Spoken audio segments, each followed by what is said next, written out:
والذين آمنوا وعملوا الصالحات سندخلهم جنات تجري من تحتها الأنهار خالدين فيها أبدا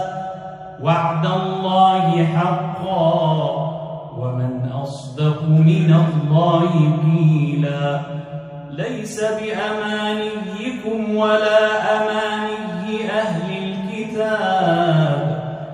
من يعمل سوءا يجز به ولا يجد له من دون الله وليا ولا نصيرا ومن يعمل من الصالحات من ذكر أو أنثى وهو مؤمن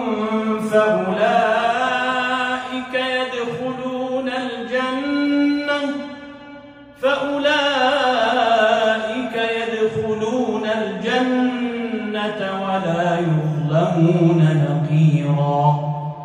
ومن أحسن دينا ممن أسلم وجهه لله وهو محسن واتبع ملة إبراهيم حنيفا واتخذ الله إبراهيم خليلا ولله ما في السماوات وما في الأرض وكان الله بكل شيء محيطا ويستفتونك في النساء قل الله يفتيكم فيهن وما يتلى عليكم في الكتاب في يتامى النساء اللاتي لا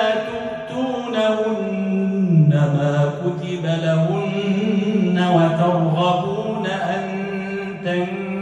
تنكحوهن والمستضعفين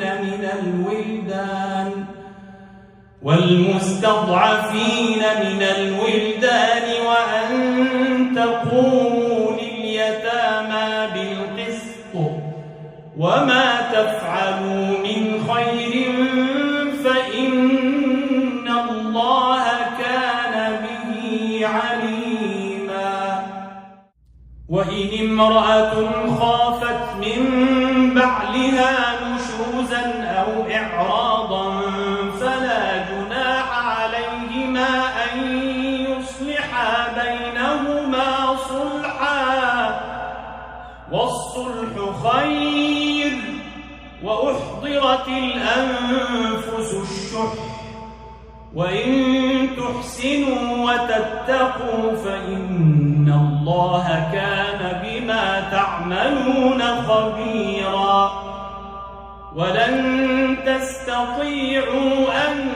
تعدلوا بين النساء ولو حرصتم فلا تميلوا كل الميل فتذروها كالمعلقة وإن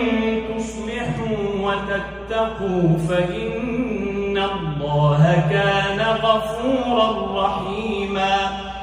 وإن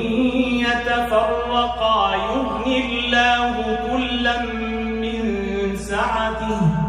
وكان الله واسعا حكيما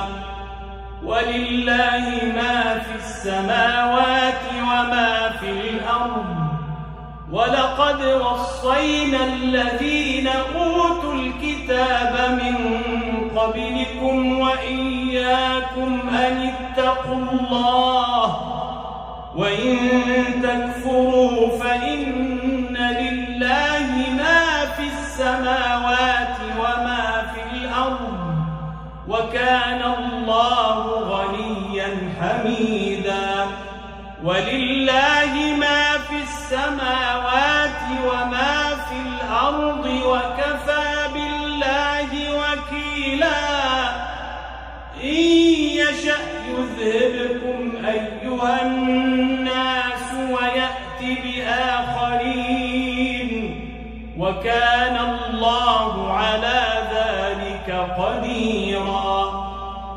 من كان يريد ثواب الدنيا فعند الله ثواب الدنيا والآخرة وكان الله سميعا بصيرا